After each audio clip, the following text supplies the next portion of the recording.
वजह टेंशन, खाने की चिंता हो जाती है। हफ्ते में एक दिन व्रत रखने का हमने सोचा बच्चों करना चाहिए।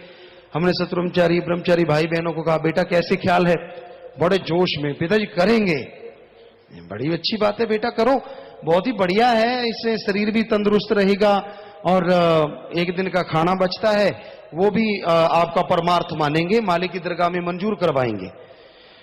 तो अब हेंकड़ी तो मार दी, कई पेटू राम होते वैसे चाहे ना खाएं, पर कहते जब पिताजी आप कहते हो ना खा, फिर तो बस सपने में भी खा रहे होते हैं।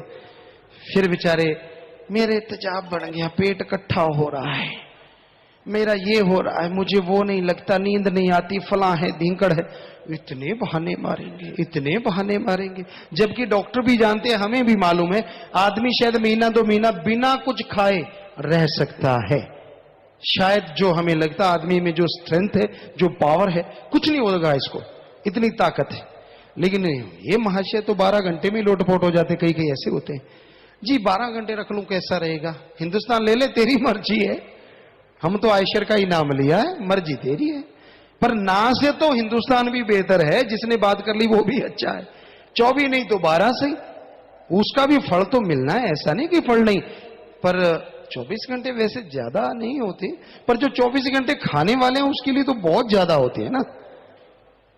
और फिर कई आप में भी होंगे सज्जन, क्योंकि हमारे तो बच्चे सभी आप भी हैं, और ये बच्चे इसलिए ज्यादा थोड़ा सा हो जाता है जिसने घर बार छोड़ दिया, अपने फकीर को माँ बाप सब समझ लिया, तो कई बड़े मोटे ताजे हो जाते हैं। हम कहते हैं बेटा इतना ना खाया करो, ना ना ना मैं तो खाता ही नहीं, मुझे तो हवा ही लगती है। कमाल है यार, ऐसी कौन सी हवा है जो तुझे ही लगती है, तेरे अंदर ही भरती जाती है। और पंजाबी जी कहते मेरा पुत्र पकाने वर्गा होता जाता है, मतलब वो गुब्बारे की तरह फूलता ही जा रहा है। कमाल है, हवा तो हम भी खाते हैं, तुम भी खाते हो, सभी खाते हैं, पतले सुकड़ू भी खाते हैं, ये मोटे राम क्या चक्कर है, कभी नहीं मानते। और इनका हाल ये होता है लोगों से चोरी छुपे ऐसा दांव लगाते हैं, इतना तेजी से खाते हैं कि कोई देख ना ले, और वो जल्दी से पचता नहीं, इसी कारण ये मोटे होते हैं। वो देख के इधर उधर भी कोई है तो नहीं, 2 रसगुल्ले, मुंह भी नहीं हिलाते, सीधा ही बाहर। इधर उधर देखा, डिब्बा कौन खा गया, डिब्बा यहां रखा हुआ था, दूसरों पे दोष मढ़ना। तो फिर कहना कि मैं मोटा क्यों हो गया, हम मोटा नहीं होगा तो बता हवा कहां से आ गई। इतना खाते हैं बहुत ज्यादा, चोरी छुपे, जब भी दांव लग जाए कहते पतले, मैं जोर लगा रहा हूं, जोर लगाए तो पतला ना हो। परम पिताजी की रहमत से ऐसा करने के लिए बेपरवाह जी के कई भक्त होते, उनकी इच्छा थी कि इतना वजन हो जाए, पिताजी में इतना वजन हो जाए। हम जब शुरू में आए थे तो क्योंकि एथलीट थे, सारे नेशनल गेम खेला करते थे, तो बहुत ज्यादा फिट था शरीर। तो लेकिन ये ख्याल आया कई सेवादार खास से, नहीं पिताजी हमारे तो ऐसा चाहते हैं, इतना वजन हो, 1.5 क्विंटल होना चाहिए, फलाना होना चाहिए। वो सारा दिन ही ये मांगते रहते बेपरवाजी से, जब बेपरवाजी के साथ होते थे, कि तब घोड़े पे बैठे, घोड़े के पांव निकल जाएं, ऐसा हो जाए, फला हो जाए। सतगुरु करे तो करे क्या, मुरीद जो बहुत ज्यादा प्यार करते हो, कोई ना कोई मालिक कभी ना कभी सुन भी लेता है, तो उतना ही वजन हो गया। घोड़े पे छलांग मार के चढ़ने लगे तो घोड़े के पांव निकल गए। हमने कहा अब खुश हो, बेचारा मर जाना था ये। तो उसके बाद ये जो हम खास करके सत्संगत में जो सज्जन बैठे हैं, सारे बच्चे हमारे मोटे राम जो बैठे हैं, उनसे कहना चाहते हैं कि भाई उसके बाद सतगुरु ने रहमत की। हमने कहा ठीक है आप खुश हो गए, अपनी कोशिश की, तो हमने लगभग 40-45 किलो कम कर लिया अपना वजन। तो ये कैसे नहीं हो सकता, वजन कम कैसे नहीं हो सकता, ये हम नहीं मानते। पर खाना छोड़ोगे तभी ना, मुंह पे सिक्ला चढ़ा देते हैं, देखते हैं वजन कम कैसे नहीं होता, कोई सील लगा देते हैं, ऊपर मोहर लगा देते हैं, खुले ना जो, फिर देखते हैं मोटे होके दिखाना कैसे होती होगी। अंदर से जब चर्बी खाने लगती है आंतड़ियां, तभी मनपक्का ठोक लेते हो, पतले होगे कहां से। और जितना आदमी भारी होता जाता है बीमारियां लगती हैं।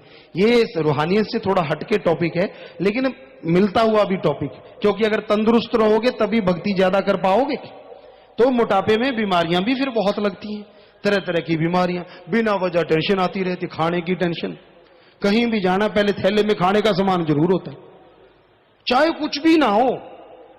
कई बार हम ट्रेन पे सफर करते, ओहो हो, तो इनको लगता कि साथ वाले सेवादार होते यही सज्जन महाशय, तो ऐसा लगता कि पिताजी अच्छा अपने डिब्बे में ही है, अच्छा, अपने कैबिन में ही है। हम भी वो शटर उठा लेते, शीशे में देखते रहते, ब्लैक सा शीशा होता, बाहर से दिखता ना, अंदर से सारा दिखता। बस फिर जो रेडियां आ जाती स्टेशन पे सारी साफ, उसको चाय तो कहने ही नहीं देते चाय साफ, और उसको पकौड़े तो कहने ही नहीं देते पकौड़े साफ। वो बेचारा भागता फिरता भी है, ये क्या आ गया, तूफान आ गया, सारा साफ। बल्कि पड़ोसियों के लिए भी ले लेके आ, तू ये ले ले, ये ले ले, तू ये ले ले, मैं लेके आया हूं। तो मतलब हम ये नहीं कहते खाना नहीं चाहिए, पर जीने के लिए खाओ, खाने के लिए जीने लग जाए ये तो बीमारियां हो जाती हैं। खा के थोड़ी एक्सरसाइज करो, वर्जिश वगैरह करो, ताकि शरीर सलामत रहे, रूहानियत में भी तरक्की, तंदुरुस्त आदमी की सोच भी स्वस्थ रहती है, काम धंधे में भी तरक्की, और मालिक की तरफ भी तरक्की, और खुशियां ही खुशियां रहती हैं। तो संतों का काम जो टॉपिक जुबान पे आ जाए वो बताना होता है। बाकी आगे मानो ना मानो मर्जी आपकी भाई, यहां जगह की कमी नहीं, चाहे डबल मोटे हो जाओ तो भी बैठे रहो, हमें कोई आपसे इतराज नहीं है। पर दुख आता है कि आपको कोई बीमारी ना लगे, आप परेशानियों में ना फंस जाएं, आप फिट रहें, ताकि आपकी औलाद भी खुश, घर परिवार में भी खुशियां, आपको तंदुरुस्ती, और आप मालिक की खुशियों के भी हकदार जल्दी बनते जाएंगे। जिनसे अपना शरीर ही नहीं संभलता, मालिक की दया में रहमत कैसे संभल पाएगी। तो बताना फर्ज है हमारा, आगे मानना ना मानना आपकी मर्जी है।